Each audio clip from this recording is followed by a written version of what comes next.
Mas tem uma conversa que eu estava com vontade de ter com você desde terça-feira e lamento muito que você estivesse passeando. Eu pensei a mesma coisa assim, mas hoje é o dia de eu estar lá.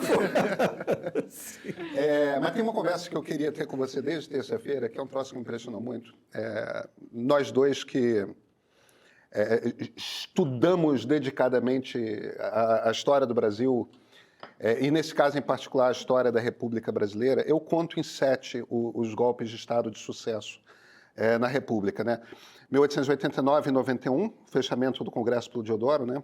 Foi revertido, né? Que foi revertido, mas quando Floriano entra, né? Quando Floriano entra, né? Mas houve um golpe. Aí 30, 37, 45, que 45 o Eurico Gaspar Dutra obriga o Getúlio a assinar uma carta de renúncia, e aí botam 2 milicos para disputar a presidência da República, né? Não, golpe de sucesso.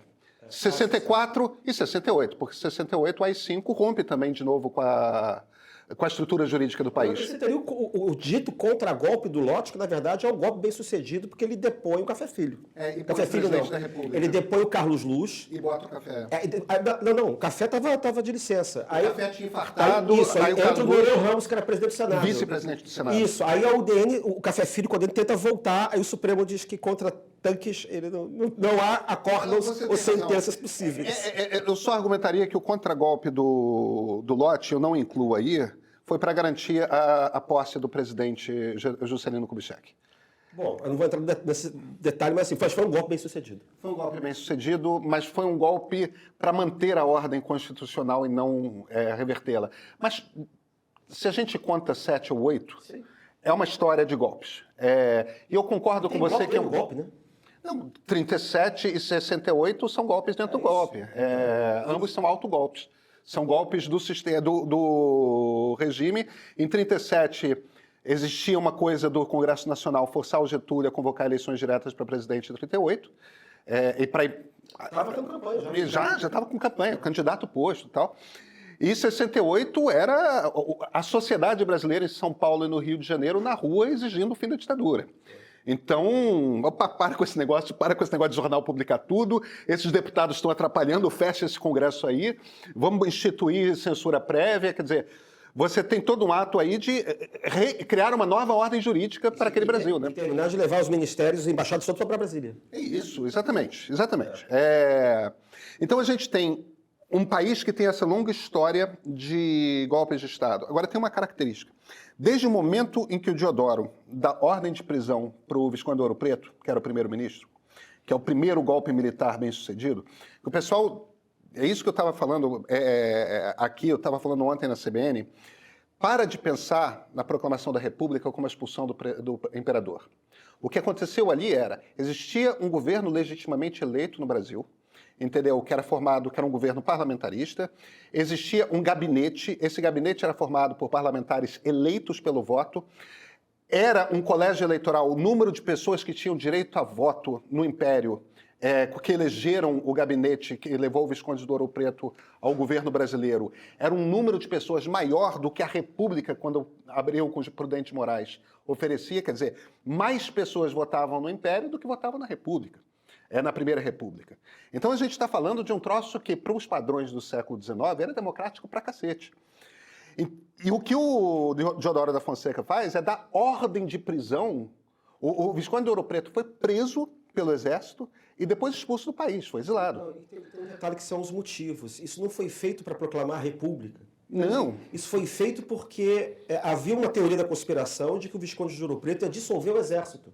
O Deodoro, quando dá o golpe, ele pessoalmente, tem gente que é republicano em volta, mas a motivação central é que ele estava defendendo o Exército do controle que os civis iam começar a ter sobre o Exército. Porque o que estava acontecendo é que, conforme o regime parlamentarista se firmava, o imperador ia perdendo poder e ia deixando de servir de intermediário dos interesses militares junto aos gabinetes civis, tanto liberais quanto conservadores.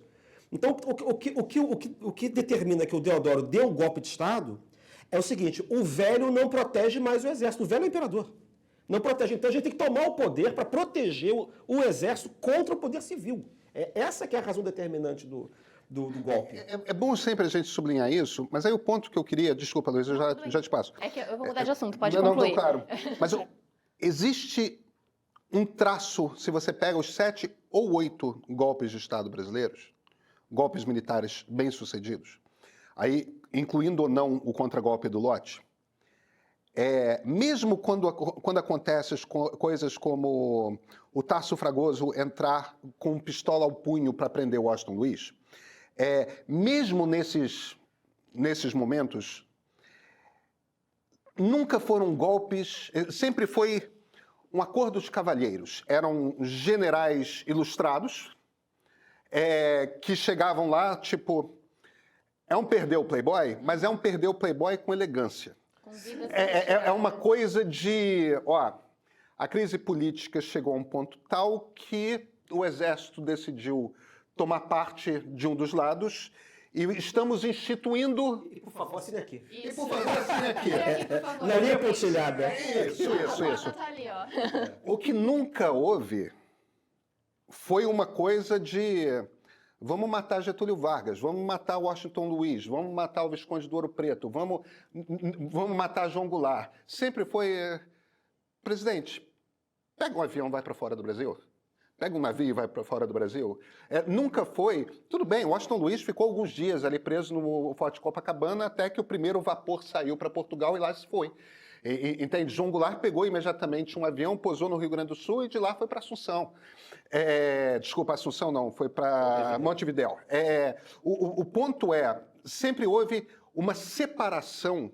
Eu não estou dizendo que o Exército não é capaz de violência, porque o Exército é capaz de barbárie. Mas sempre houve uma separação entre o alto comando do Exército e aquilo que o Golbery e o Geisel chamavam, o Hélio Gaspari sempre cita, de atigrada. A barbárie, imagina, Estado Novo torturou barbaramente. Ditadura de 64 torturou barbaramente, principalmente pós-68, mas já torturava antes.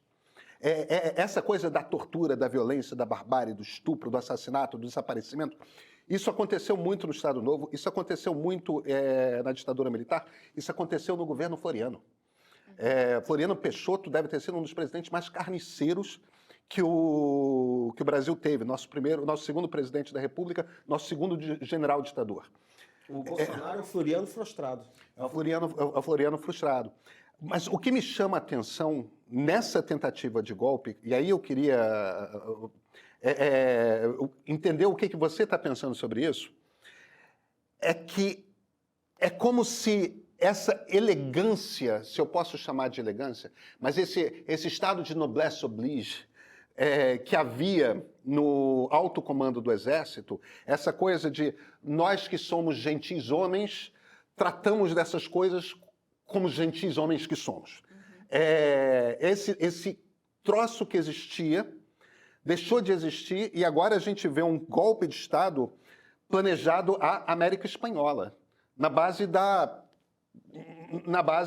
do facão, na base da peixeira, na base do... Não, a gente não vai dar esse golpe convidando Lula e Alckmin e Alexandre de Moraes a deixarem o país. A gente vai dar um golpe matando. Isso é a tigrada no comando. Isso é uma outra coisa. Esses generais que estão aí são outro tipo de generais. Não são os generais que o Exército Brasileiro costumava ter. Você acha... Eu olho para isso como um golpe à la América Espanhola, não à la América Portuguesa. E me parece que havia uma distinção. Como existe uma distinção, o Salazar chegou ao poder de uma maneira radicalmente diferente da que o Franco chegou ao poder. Quando a gente olha para Portugal e Espanha. Existe uma diferença cultural e me parece que alguma coisa se rompeu aí no nosso tecido. Você acha que faz sentido o que eu estou falando? Eu acho que, em grosso modo, sim. Eu só faria algumas pontuações que são as seguintes, por exemplo. No passado, eu acho que até 64 é um pouco a mudança de... as coisas começam a ficar um pouco diferentes. A política era muito mais elitista, né? Eu diria, até 45, todo mundo se conhecia, todo mundo frequentava os mesmos... As pessoas que divergiam, os filhos casavam entre elas. Era um mundo de muito pouca gente. Você encontrava no restaurante, casados, se encontrava em festa, em procissão. Não tinha isso, não existia ódio, é isso que eu estou querendo dizer. Você não odiava o outro, entendeu? Então, você resolvia as coisas por cima, tá? Por isso que eu acho que até 45, sobretudo, foi assim. Quando você começa a ter socialismo, começa a ter comunismo, começa a ter esse negócio, começa a ter povo na rua, começa a ter massa, depois de 45, 46, isso começa a mudar um pouco. Mas você ainda tem um carry-over. Pronto, não sou economista, mas eu falei carry-over. Você tem uma expressão carry-over da política de elites que existia de antes de 45 ainda. Nesse período, entendeu? Então você não tem esse negócio de matança. Né? O negócio da matança é para baixo. É com escravo, é com pobre, é com... Esse pessoal, sim. Esse pessoal, bom, exceto com o Floriano. O Floriano matou Barão, matou... Foi mais selvagem nesse aspecto. Tá? O que acontece em 64, de repente, é o seguinte, você tem... Mas era um cenário de guerra civil, né? Existia, de fato, revoltas inflamadas Tinha e armadas. revolta da Armada e tinha Revolução Federalista, você tem toda a razão. Mas tinha também um negócio meio... Ele dizia que só uma ditadura militar mesmo para salvar o Brasil. Ele era um bárbaro. Ele era um bárbaro. Então, o que acontece? Que depois de 64, os generais que estão no poder são os generais que trabalharam na Terceira República, trabalharam com Getúlio, trabalharam com Jango, trabalharam com essa gente toda. Né? Só que você já não controla quem está embaixo. Tá? Embora também a gente tenha também gravação do Geisel dizendo que tem que matar mesmo, mas em geral... também não controlava. Isso, mas, por exemplo, você começa no controle, mas você não tem sociedade de massa ainda, é isso que eu estou querendo dizer. E aí você tem muito mais notícias, tem muito mais gente para ser pega, a população é muito maior, a sociedade é muito mais complexa. Tá? E aí o que acontece? Esse processo de complexificação vai aumentando, esse processo de ódio, essa questão de polarização, desse extremismo, esse inconformismo de que eles estão fora do poder, e as pessoas já não se conhecem há muito tempo. Gente, até 1972, 3, né, quando a gente nasceu, o Brasil começava no Leme e terminava no Arpoador. As pessoas se encontravam, elas participavam. Hoje em dia o Brasil é muito mais complicado. As pessoas não se encontram mais, elas só se encontram hoje num Congresso Nacional. Para poder... Os generais não se conhecem, os presidentes, os políticos, você não tem mais essa... né? E o povo tem um peso muito maior do que tinha antes. Hoje os políticos obedecem, eles fazem essa distinção que você fala, por exemplo, no que acontece, o que o cara fala no Instagram, o que ele fala fora do Instagram, é porque ele está obedecendo a uma lógica ideológica, de política de massa que não existia antes. Então, por isso esse cavaleirismo acabou. Né? Agora, o que você tem, como você estava falando, e eu acho que eu antes também falei, é essa coisa do porão. Né? E agora, neste governo Bolsonaro, nesta tentativa de golpe de Estado, nessa tentativa de abolição violenta do Estado Democrático de Direito, o que você vê é a ausência completa desse tipo de coisa. Porque você não reconhece os outros mais, nem do ponto de vista da civilidade básica. Então não é nem questão de cavalheirismo, você considera o outro 100% inimigo, você demoniza e o deseja morto, você o deseja morte por envenenamento, por fuzilamento, por qualquer tipo por forca, qualquer tipo disso. Você quer a eliminação física do adversário porque você vê nele a personificação do demônio. Né? Porque se você está agindo em nome de Deus, assim, quem age contra Deus e contra a igreja? É o demônio. É isso que estava acontecendo agora. A gente nunca chegou, de fato, por isso que estou voltando, era só uma pontuação, a esse grau de boçalidade, de violência, de ignorância que a gente está assistindo hoje do ponto de vista do que foi tentado fazer. Né? Porque, sei lá, certamente houve quem quisesse matar o Jango, houve quem quisesse matar o Juscelino, houve quem quisesse matar o Carlos Lacerda, né? E tanto que houve essa história de que eles teriam sido eliminados sucessivamente na Operação Condor durante o regime militar. Mas nada nunca se comprovou a respeito deles. O Brizola não foi assassinado. De quem o regime militar tinha mais medo era do Brizola, porque o Brizola tinha mais pinta de Fidel Castro, né? Que queria criar uma ditadura cubana no Brasil naquele tempo. E eles não foram eliminados. Entendeu? Agora sim, agora você consegue eliminar. Isso é uma diferença brutal. Deixa eu trazer dois elementos que não necessariamente discordam de você, ou acho que mais completam. Uma em cima dessa coisa de... A impressão que eu tenho é que o alto comando do Exército deixou de ser formado por pessoas da elite brasileira. De alguma forma, me parece que a partir dos anos 80... a ideia de você fazer carreira no Exército deixa de ser atraente para os melhores alunos das melhores escolas como carreira. É uma coisa que foi atraente e foi paulatinamente deixando de ser atraente. De forma que Agulhas Negras e as outras escolas preparatórias oficiais, a Escola Naval e a AFA, elas começam a atrair um tipo de aluno que estava em busca de ascensão social, estava em busca, mas não era gente saída das elites, das classes médias, gente que poderia ter ido para a escola de Direito do Largo de São Francisco, mas escolheu ir ser oficial do Exército. Gente que poderia ter sido um médico formado pela USP ou FRJ, mas decidiu ser... Isso havia. E deixou de haver, me parece. E começa... As Forças Armadas se tornam um lugar que não é um lugar mais desejado pela elite. É um lugar que, putz, não, isso aqui é perda de tempo. É um lugar que... É um lugar de ascensão social. E isso muda o perfil de quem chega a general. Eu acho que são pessoas bastante menos sofisticadas, tá? Intelectualmente. E acho que isso está diretamente ligado ao tipo de educação que você tem na primeira fase da vida. Eu acho até que tem uma boa educação a partir da formação como oficial, uma educação onde você tem acesso a muito mais coisa, tal, e certamente são pessoas preparadas, mas acho que a elite sai do Exército.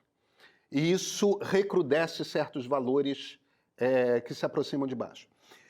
A segunda observação que eu faria... Eu sei que eu tenho plena consciência de que o meu discurso está parecendo elitista, tá? Mas eu acho que faz diferença. O tipo de educação que você tem nos primeiros anos de formação, no colégio e no ensino médio. Aí, uma segunda coisa, Christian, eu acho que é uma observação que eu pela primeira vez ouvi de você. E que eu acho que faz uma imensa diferença de a gente compreender. A geração... Existe um salto entre a revolta tenentista em 1922, existe um salto grande entre 22 e 1889 e 91.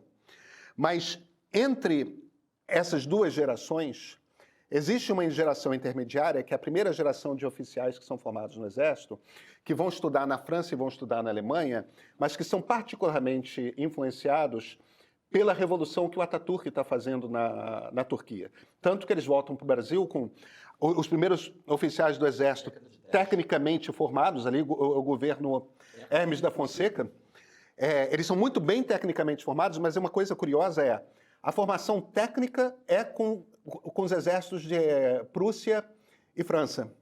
Mas a formação ideológica é olhando para a Turquia, é aprendendo a dar golpe de Estado, que é o que o Atatürk faz, dá golpe militar. Então, eles desenvolvem um conhecimento técnico de como é que você dá um golpe militar.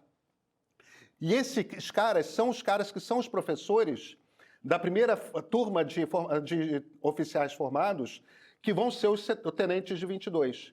Os tenentes de 22 e os tenentes de 24, do movimento tenentista, depois a turma da coluna Prestes, é a turma que chega ao poder em 1930, com um troço que começa com Mena Barreto e o Tasso Fragoso entrando no gabinete do Washington Luiz e depondo ele, obrigando ele a assinar uma carta de renúncia. Em 1964, os generais eram os tenentes de 22 e 24.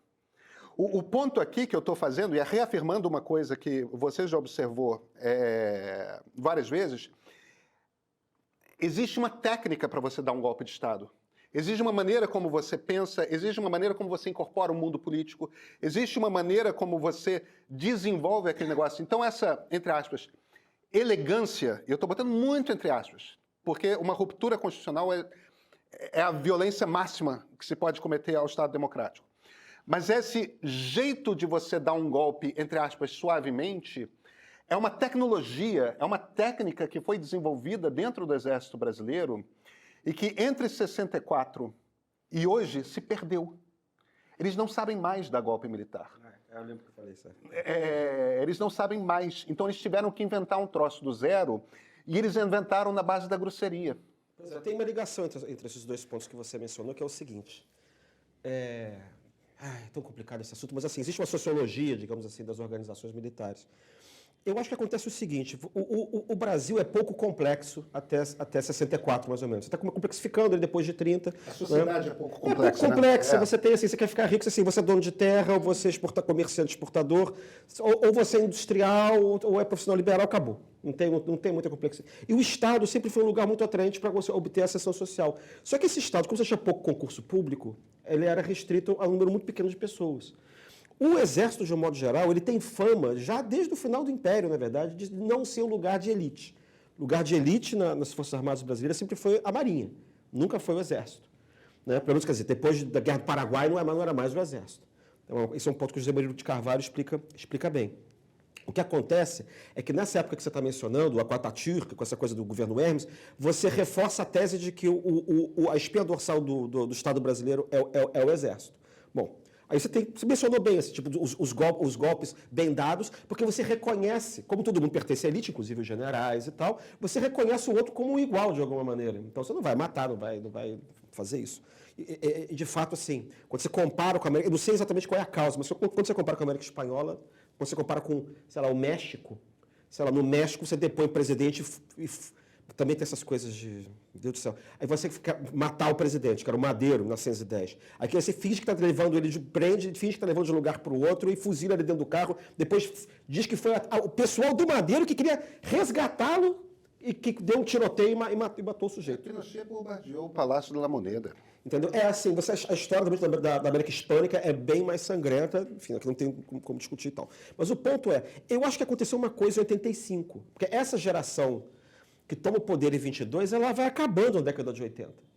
Então, ela vai acabando. Então, você entra num mundo que é o seguinte, 70. 88, você até tem o Figueiredo, que era irmão de Euclides Figueiredo, o Geisel, que é irmão do Orlando, que está todo mundo lá enfiado na década de 30 e 20 ali. Né? O que acontece? Você vê esse mundo da democracia, o porão continua, o exército não se recicla, mas acho que muda um pouco a lógica, porque a Constituição de 88 estabelece concurso público para todos. Então, as pessoas que poderiam ir para o exército para fazer essa ascensão social, elas podem fazer outra coisa, elas podem fazer concurso para técnico judiciário, podem fazer concurso para várias outras coisas, não precisa entrar ali.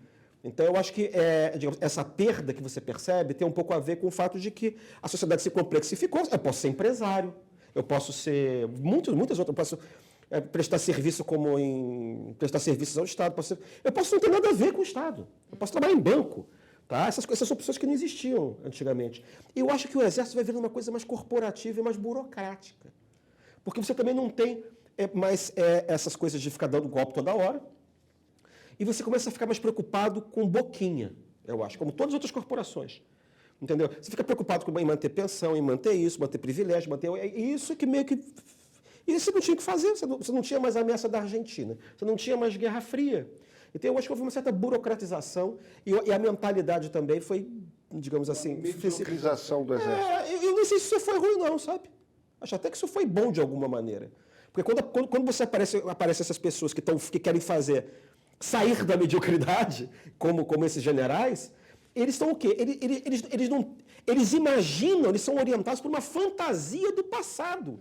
Uma fantasia de que eles estão em 64, a fantasia de que eles são aquelas pessoas, a fantasia de que eles podem repetir aquilo.